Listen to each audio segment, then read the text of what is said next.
When we were young, 2024, all album plays, 57 records in total being played at the festival. And we here at the Emo Social Club are reviewing all 57 of them. It's a lot of them. It's a lot of records. Some of them we're really into. Some of them we simply are not. On today's episode, we are talking about Jimmy Eat World's Bleed American. Lizzie, before we get into our thoughts on it, our takes, our opinions, why don't you tell us a little bit about the background of this record? Well, Brian, I will. I hate that. This is the fourth album by Jimmy Eat World. It was released on DreamWorks Records, which I had to do a double tape on my DreamWorks, like Shrek, but different. Okay, different. It was renamed. This is interesting because I had no idea about this. I was waiting for you to find this. This is wild. Yes. Okay, my God. So when 9/11 happened, they renamed Bleed American to self-titled for obvious reasons. But when they re-released it in 2008, they re-released it as Bleed American, and it stayed that way. I had no idea about that. Mm-hmm. Holy shit. After they put out their previous album, Clarity, they were dropped from Capitol Records, and that's how they got into DreamWorks. They had basically 4 singles off of this that all charted fantastically. Sweetness, The Middle, Praise Chorus, and Bleed American. The Middle hits #1 on the Billboard Modern Rock chart and #5 on the Hot 100 charts. It's got to be one of the biggest songs of all time. Oh, yeah. In 2002, it was certified platinum, so did super well. It was produced by Mark Trombino, and he had so much faith in this album and in Jimmy Eat World that he worked for free on it, just so that, because after they left Capitol Records, they didn't have money anymore, because that's what happens when deals don't work out. But he had obviously, once Bleed American did very well, he got paid. But I think that's really crazy that you're I really believe in this band and this album. And I mean, that was correct to do. Jimmy Eat World's still huge today. Before we get into our opinions on this record, make sure you're subscribed. We're going to be talking about a lot of records on here, and you got to make sure that you know when your favorite comes up. So you want to hit that subscribe button down at the bottom there. Drop a like if you like our opinions. Leave a comment if you hate them, just because for engagement. That'll be great. Yeah, Brian will be responding to you. I will be responding with my correct opinion on this. Oh my God. Let me tell you what I think about Jimmy Eat World's Bleed American. This record was very big for a good reason. This record is good. Obviously, a lot of people look back at Clarity as Jimmy Eat World's best record. But for me, this was the record that I first heard Jimmy Eat World and got into them. And I think this is their best as an all-around record. There are definitely some songs on here where I'm yeah, I'll skip that. I wouldn't say it's a perfect record, but I would say this is a great record. There are a lot of great songs on this. I wanted to pick 3 top tracks that weren't the singles. That's what I also did too. Yeah, because obviously everyone knows The Middle, everyone knows Bleed American, everyone knows the Praise Chorus, and everyone knows Sweetness. So it's you don't really need to talk about those. A Praise Chorus would be my favorite of those 4 in general. I think just because I've heard The Middle and the Sweetness way too much in my life. And I'm yes, it's still good. I never get tired of them. I'm always having fun listening to those songs. Yeah, they're classic songs. In the same way, you would treat any major song that has just stood the test of time, those songs stand the test of time. Yeah. There's no argument to be had there. So Praise Chorus would be one of my 3. A couple other ones that I really enjoyed from this record, though. If You Don't. That's also on mine. Yes. Yeah. That song bangs. And they've been playing it live. We've seen Jimmy over the last couple of years. And it's a fun song to hear live. So I definitely enjoy that one. And Get It Faster. That's also mine. Yes. Because it's a bit more of that heavy, grungy rock one, which Jimmy World hits a few different sounds on this. Obviously, you start off with Bleed American, which is a rocker, and then you bring it back down and more poppy sensibilities for a few of the other ones, which I mean, I don't know. Jimmy Eat World have a few rockers on future albums too, but I always just associate him with that more poppy sound, that more I want to say is alternative rock sound, I guess. Yeah. They're more associated to me with 90s bands than they are 2000s pop punk. They are literally the OG emo copy pasta that bridges between the originals from the late 80s till the early 2000s, where we see that quick division from what people thought was emo and what was the new thing of emo. Because they hit the mainstream, you know, that's what happens. My least favorite track, My Sundown, which is the last one. Same. And it's not like I am like, wow, I really don't like the song. By no means am I saying that. I felt a little bit too Death Cab at their slowest and their softest moments. That was it, yeah. Yeah, and I don't tend to like those songs from Death Cab either. Like, so it just reminded me, it put me in that space from just like, this is a little too slow, a little bit too soft. And there's a lot of like softer songs on this record. Hear You Me is a song where I'm like, this is a good song. Like I do think when it comes to like sad songs, that's one that doesn't hit melodrama. It hits just like, no, this I really am feeling. And I feel very like sad about this in a way that like Miserable at Best is like melodramatic as fuck. Yeah. And you're like, I know that like this is cheesy and sad. Hear You Me is not a cheesy, sad song. No. So I can get down with it. On a song like My Sundown, it's like, no, not really. Like it's just kind of slow and sad, but not really hitting with me. I do think this record is very top heavy, as we could assume. With a lot of the records from this time, like they are just top heavy. So by the time you get to that ending song, you're trying to keep up that momentum, but not really hitting it at the last track. So, the momentum just kind of fell off for me at the end, and it wasn't really feeling like it. But not a bad song by any means, just not for me not for me at the end of 12 songs. I'm like, okay. Yeah, you're like, this is it. Yeah. A lot of the songs on this record are long too. Like they are a lot longer than like I really anticipated. But again, they still are in that bridging point of where OG emo did have like Sunny Day Real Estate, Get Up Kids. They have those longer songs where with more of our mainstream mall emo now, it's like, all right, we got 3 minutes, 30 seconds. If it's 5 minutes, you're like, ugh. Yeah. But yeah, I generally like this record quite a bit. So I recently, probably in the last like only a few years, started to listen to like Jimmy Eat World like more in depth because I did really like the singles. And I was just like, yeah, like let me be able to fight with people online about OG emo and bridge it together because I love that. And because they are like that, they're so timeless, I really feel, because anything they even put out single wise nowadays, it still is like, yes, I know this is a Jimmy song and it's still good. And it's like certified good. The same thing with like Death Cab. If they put out a new, like a single, I'm like, this is good. Yes. That's it. That's we all I need to know. We start from good and we go to great or. Exactly. We figure like it's good. Does it make, then it's a ranking system. Yeah. But I really do feel like this is an album. I want to see Bleed American be made in a film student take and perspective as a coming of age film. Yeah. With the primary motif song being a praise chorus. Because it is quintessential, like a Midwest teen going through shit trying to find themselves. I want A24 to maybe pick it up from the film student and make it into something bigger. Now you do know this was used for some movies in 2001. Praise chorus? Van Wilder, National Lampoon's Van Wilder, I believe it used Bleed American, and I believe it used praise chorus. I don't think I've ever watched a National Lampoon anything in my life. Well, Van Wilder, starring Ryan Reynolds, was definitely a teen movie for like my generation because that's when I was a teenager. But these songs were used. Jimmy World came out, it was like 2001, so it came out at that time. So it was. I don't think A24 would recommend Van Wilder, but who knows? Maybe now. I'm thinking more Lady Bird. Yeah. I'm thinking if we want to get silly with it, Sex Drive. That was a great coming of age. It's very dated. It's of the time. Fall Out Boy's in it. It's a whole thing. But something in that range, because those were my coming of age. Right. Your movies. Coming of age movie is Sex Drive. Mine is Van Wilder. I get it. Yeah.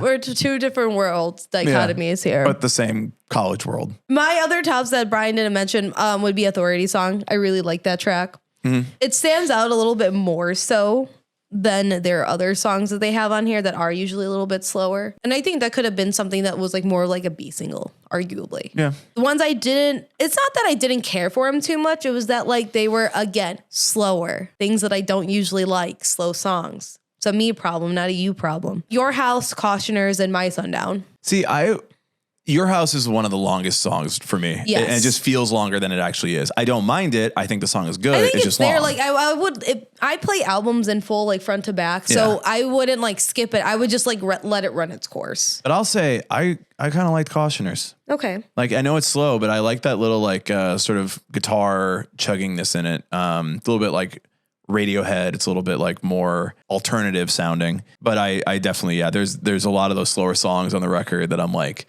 okay, I kind of got to push through this right now. Yeah. Not that they're bad. They're just, depending on your mood, it could feel longer than it actually is. Exactly. Yeah. Like again, like with most songs, sometimes you have to be in a particular mood and Yes. headspace and vibe to want to listen to some of it. Yeah. Like, would I listen to 303 when I'm depressed? I don't know. Maybe actually. Maybe. But I really need like a bad bitch pick me up. Absolutely. We are in the belief of this being a classic record. Maybe there are some people online, though, who do not think this is a classic record. So we went to the internet. We found some reviews from people on Amazon. We found some reviews from critics. So let me read you a couple of Amazon reviews here. This is a review. I believe we've had this guy on a different review. His name is Anonymous Andy. This was a review from 2002. The review is 5 stars. Okay. Solid. I completely confess to being a newcomer to Jimmy Eat World. I wasn't ignorant of their existence before this album. I had heard about them, but I hadn't heard anything by them. When the title track hit the radio, the CD was originally titled Bleed American. I found myself singing along and was instantly hooked. However, I sort of forgot about them for a while and didn't buy their CD until back in December. Now I am glad I did. It is one of the few CDs out there that I can say is perfect. Every song is great and different from the one before it. I don't understand the Blink-182 comparisons at all. This band is so much more talented and multidimensional than them. True. You can call it emo, pop punk, whatever, but they cover so many genres, you really can't categorize them. They do everything from emo to pop to punk to acoustic to alternative and even dabble in some 80s new wave sounds. Maybe not, but Sweetness reminds me of something that would come out of the 80s. The songwriting is great and doesn't come across as forced or cheesy. Pick this up if you like music. I think everyone can enjoy this album no matter what kind of music you listen to. Fair. Yeah. Thanks, Andy.